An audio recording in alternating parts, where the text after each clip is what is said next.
A catastrophic event has devastated the planet, leaving behind a harsh, barren landscape. Yet in this desolate world, Pokemon have not only survived, but adapted to the new environment and thrived.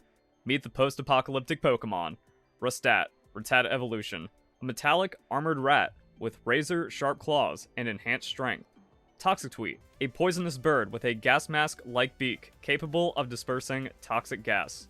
Scorchin, Charmander Evolution, a fiery humanoid Pokemon with lava-like skin and the power to control flames. Gnarlict, Bulbasaur Evolution, a twisted, carnivorous plant-like Pokemon with a deadly gaze and the ability to photosynthesize.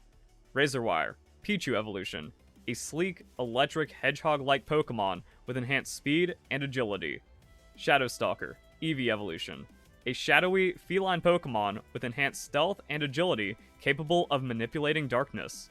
And Thunderhoof, Tauros Evolution, a massive, bovine Pokemon with lightning-fast movements and the power to generate thunderstorms. These post-apocalyptic Pokemon have evolved to thrive in a harsh world, where survival depends on adaptability and resilience. Will you dare to venture into this unforgiving landscape and catch these formidable creatures? So here's what happened. One of my friends sent me a random message on Facebook using Meta AI, and the prompt was just post-apocalyptic Pokemon world, and I read the story that it spat out, and I was inspired by it because it was so good, and it just felt like, wow, we have the entire premise for a ROM hack just like that. Then you go into Midjourney, you mock up some of the Pokemon designs, and you can just build entire, like, Pokemon worlds or Pokemon fan creations like that with the help of AI, and it gets pretty crazy, and it puts out some really cool stuff. So I wanted to go and break that down. If you enjoyed the video, don't forget to leave a like, share with a friends, and comment your thoughts down below. As you can see, using a large language model and Midjourney can be pretty powerful. This is just a first draft of like the Rattata evolution, but I feel like it's really close to the idea of the original design, and with a bit of extra work, you can actually make something that looks just like a perfect piece of Fakemon art. And it really, like, the biggest thing that interests me about this is making like entire ROM hacks with AI, or at least all of the assets, because there's also other image generators that are more focused on gaming things or making pixel art. So you could like make all the pixel art for the Pokemon and then like a little bit of Photoshop skills on top of concept, and then you've got it. Also, I like the idea, you know, metallic armored rat with razor sharp claws and enhanced strength. It just works out really well. Had a hard time doing like a gas mask Pidgey that wasn't like too anthro or too like not bird looking, but we ended up with a decent one that actually looks kind of cool, and it has like, you know, those fantasy tropes of wearing like a million belts or something, so you have the goggles over the goggles, but then it looks awesome. So some kind of design like that. And at the very least, if you have someone who is like a more traditional artist, well, then they could just use this to get ideas, where you just type in, you know, several different prompts, you get 20 different versions of the Fakemon you're looking to create, and then you can either edit it directly off of Midjourney, or you can design something by hand based off of the generations that you get. And that's where you can see like the entirety of the AI art crowd being incredibly disingenuous. It's not theft to make original work through AI generations, and it's no different than a human training art. Every human artist has looked at someone else's work without their consent to either influence their style or get inspiration from. AI just does it on a larger scale, and that's why these people are mad that they're getting replaced. That's also how technology ends up working. As you can see, this is an incredible advancement that gives a lot of creative power to people without artists gatekeeping it, and then you can just kind of come up with whatever you want, all kinds of really cool themes. And I know there's a lot of people in the anti-AI crowd that are straight up hypocritical because they're using AI to at least inspire them or help them out in their workflow. And as you can see, it's something that needs to be embraced. And I feel like if you're an artist that's scared that AI is like coming for you, it's going to replace you, and you're going to lose commissions from it, you need to focus on making templates that work with AI of people's characters. You're not going to be losing any business because they weren't going to commission you anyway, since they're generating all of their characters in Midjourney. But I think that like developing an art style that works with AI to then like be more prompt friendly if you're using a seed image is probably the way to go for a lot of artists right now. Now, going back to the designs in Pokemon, the text generation, you can see it has some flaws, but that's also why humans still exist. We haven't been completely replaced yet, so we give our input into it, and then we can change around a bit. So for the most part, this is like 90% of what the generation was, like a little bit of like changes and edits, but you can keep going, because like Shadowstalker, that's not a Pokemon name.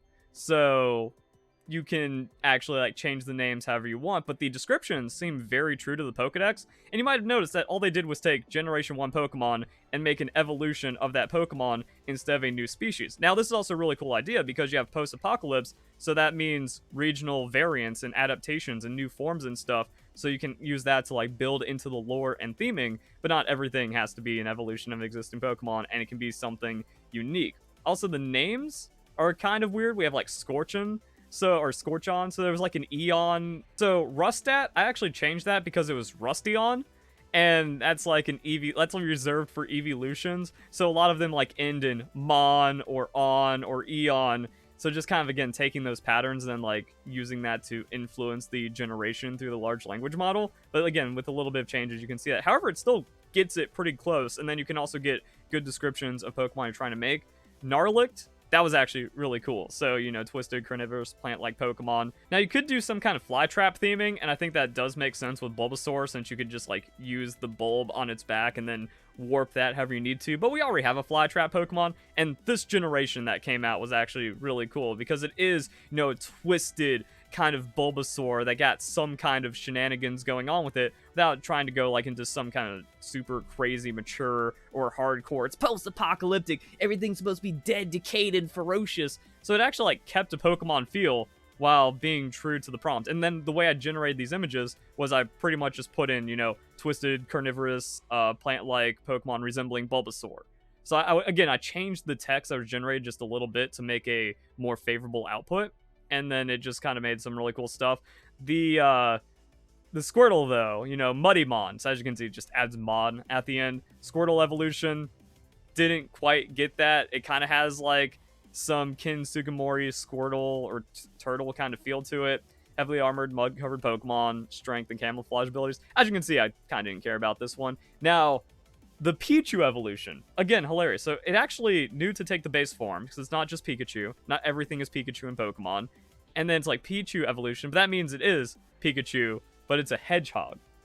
Now, Razorwire, that's like close, but doesn't have like that pun feel to it, so I don't know what we do with the name there. But a sleek, electric, hedgehog-like Pokemon with enhanced speed and agility.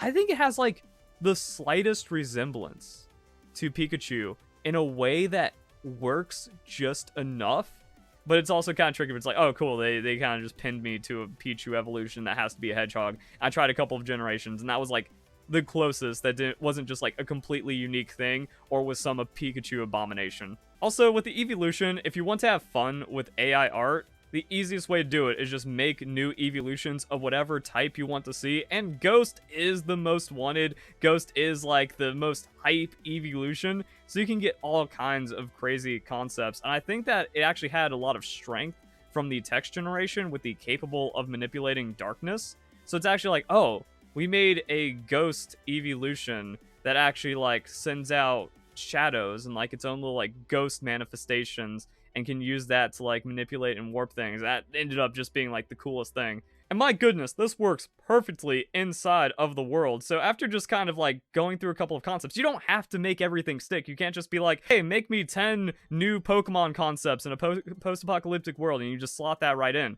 No, you gotta do more generations. You gotta do more art. You gotta kind of figure out some themes. Again, use your humanity into it, and then figure out what you get. And then like, oh, out of all this, this is the best. This is actually like a raw concept that could just work in anything, and is actually one of the best Ghost evolutions ever made. And I just kind of did it for a video because I thought something my friend sent me on Facebook was cool. And then like, if that's the only thing of like super high quality that comes out of this video, it was worth, because it was done in an afternoon. And like now that just exists, and it's one of the greatest things ever. So yeah, pretty awesome stuff. And I was really surprised by the Tauros evolution. Like we are getting better, as you can see, like with all the Facebook AI scams that's now transitioned to Pokemon. I was thinking about doing a video about that at some point, but we have Pokemon Day coming up and a lot of other like weird timings, so I want to make sure the video actually launches well. But it seems like the training is getting better to where you can put in most Pokemon and it's going to have an idea of what that Pokemon is like. Whereas, if we're talking about a year ago or a year and a half ago or something, if you didn't do something that wasn't Pikachu, Bulbasaur, Lucario, or like one of the main franchise Pokemon, then it gets a little sketchy. But like, no, that actually looks like a Tauros evolution, and it's like an electric type Tauros regional variant that's actually pretty hype, and it seems like it fits really well into the world. You see that thing just kind of dashing across the landscape of torn down Kanto, creating storms and stuff. Another just like surprising thing that comes out, like, who cares about Tauros? Well, now you actually have like a very established Tauros character from this. That's actually really cool. So hope you guys enjoy the video. Hope you all have a nice day. Thank you very much for watching.